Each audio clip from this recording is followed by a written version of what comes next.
A family that runs a major restaurant group. That was my husband's family. To my mother-in-law, who has a husband designated as the next head of the family, that status shined brighter than anything, and I, raised by a single father, seemed to be nothing but a stain on their family. To her, a daughter-in-law whose family and husband's status were beneath her own was a trivial existence that deserved to be ignored. However, the situation changed drastically when my design was chosen for the menu of the restaurant managed by my father-in-law. My mother-in-law had studied design a bit, but it seems she was eliminated in the first round of the selection process. "It's just a lousy thing I scribbled," she would say in sour grapes, but to hold such a thing against the work of a professional designer and to harbor resentment? After that, her behavior towards me, the one-parent-raised woman, shifted from ignoring me to outright mistreatment, and she would come to our separate house where my husband James and I lived to spout sarcasm and nag. "Ava, dear. The dust behind the TV hasn't been cleaned at all. What kind of upbringing leads to satisfaction with such cleaning?" My mother-in-law would start finding fault as soon as she arrived, loudly pointing things out. "That was actually me," my husband would reply, clearly disheartened.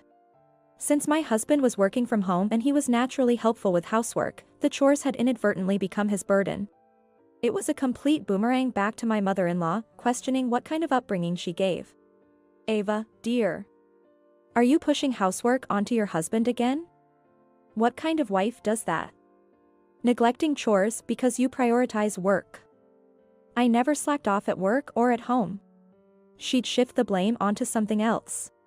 Even if my husband tried to stop her, my mother-in-law wouldn't quit until I apologized.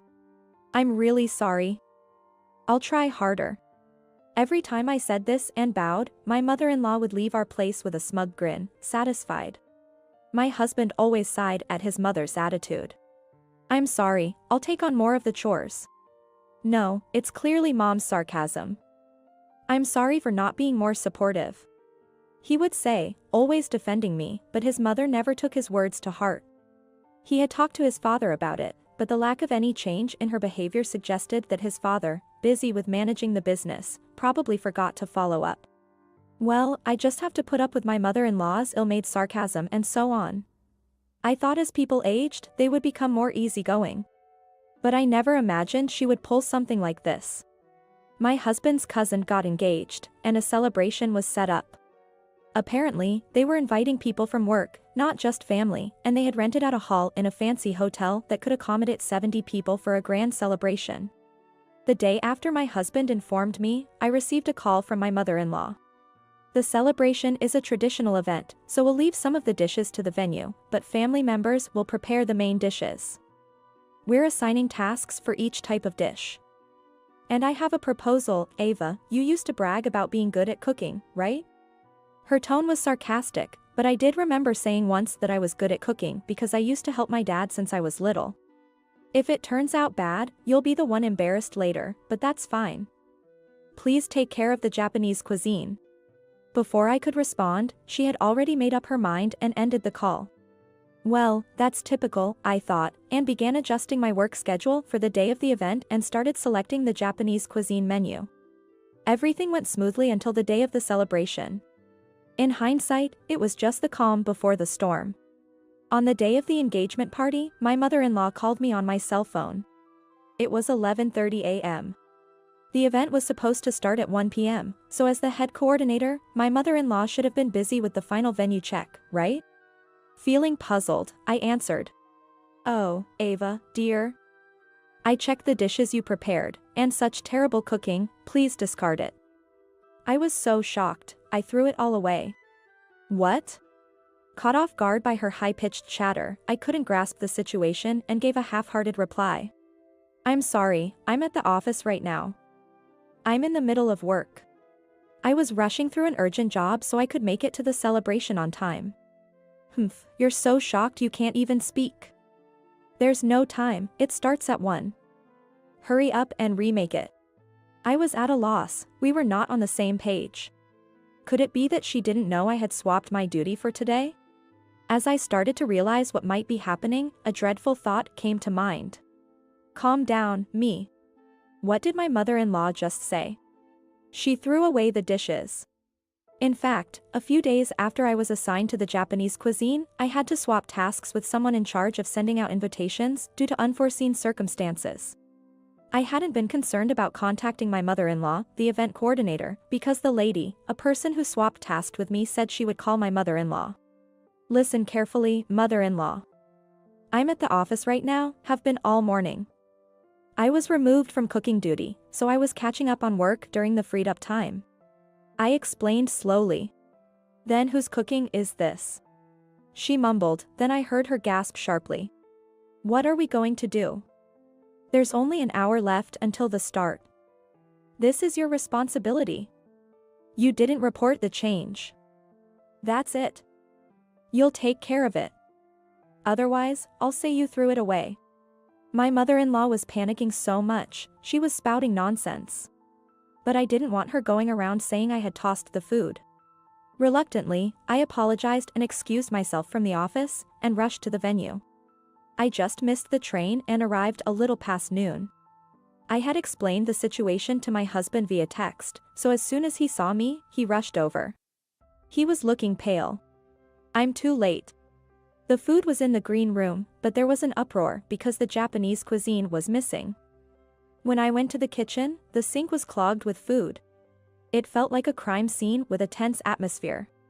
Ava threw it away. Her absence is proof enough. My mother-in-law had apparently accused me. I was holding back a headache. I need to get to the scene. I told my husband, and at the same time, I entrusted him with a request. As soon as I arrived in the kitchen, my sharp-eyed mother-in-law spotted me. Ava. What have you done? She yelled. My husband's aunts, his cousin, the one engaged, and the fiancée, Emily, along with other relatives who heard the commotion, were there. They all turned their accusing eyes on me, but I corrected them calmly. I did not throw away the food. Don't play dumb. Doing something like this, ruining a celebration. Someone ungrateful like you is a disgrace to our family. My mother-in-law immediately shrieked. I was working all morning. You called me, saying the food was thrown away, didn't you? What? This daughter-in-law always looks down on me, and now she's trying to pin such a terrible crime on me. She cried out, playing the victim to the surrounding crowd. To my disadvantage, the relatives seemed to trust my mother-in-law, who had been in the family for over 20 years, more than me, who had only been part of the family for a few. I felt their condemning eyes on me again. Should I call the office then, to prove I was working all morning? If I did that, her lie would eventually be exposed. I was determined to fight this out. There's no need for that. Ava was handling a task for me. It was last-minute work, but she graciously accepted it. The owner of the unexpected voice was my father-in-law. With my husband standing behind him, relief on his face. I was worried he'd be too busy to respond, but my husband had successfully reached out to him. The trust as the head of the main family was evident. The gazes on me shifted awkwardly, and suspicion began to gather on my mother-in-law. So, Ava. About that call earlier. Mother-in-law said she tasted the food and it was so bad she threw it all away. She told me over the phone to remake it. I recounted. The room buzzed with my testimony. And then a sobbing sound rose above it. It was Emily, the fiancée.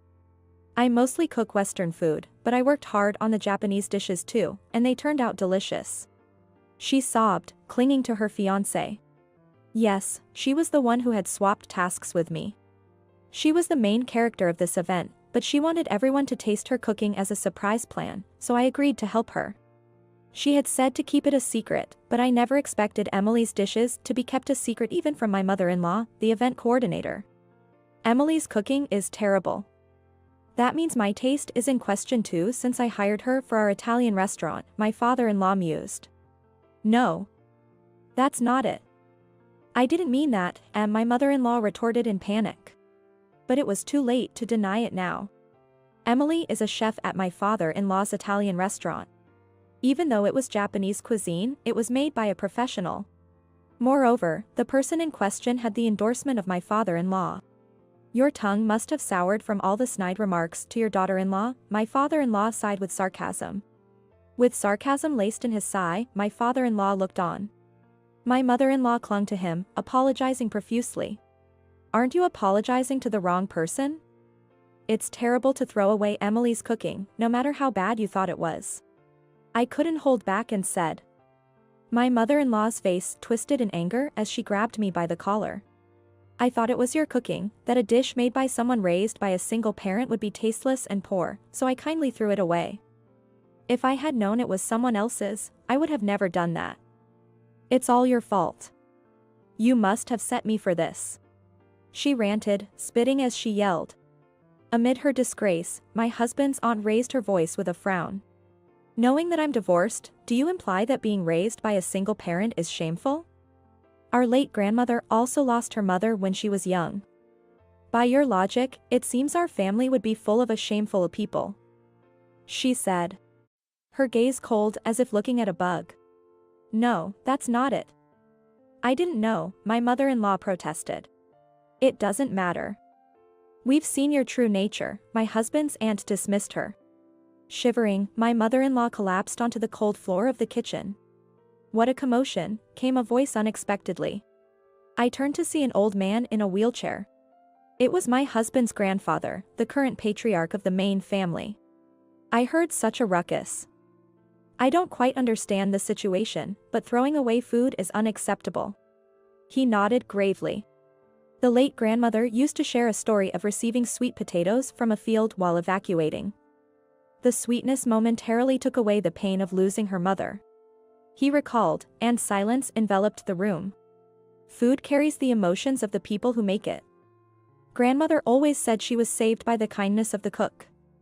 To waste food is to be less than human.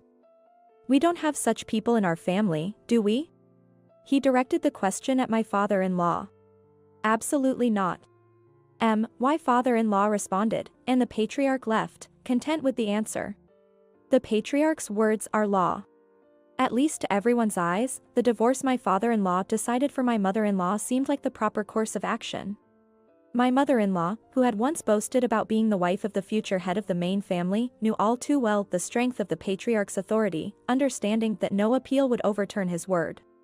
She had to go around apologizing to all the relatives, including those from the branch families, not only for the disruption at the celebration but also for the disrespect against food, which was particularly shameful for a family involved in the food business.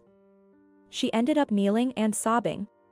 Regarding the divorce settlement, after deducting a compensation for ruining the celebration, it was agreed to give her a modest sum for her future setup.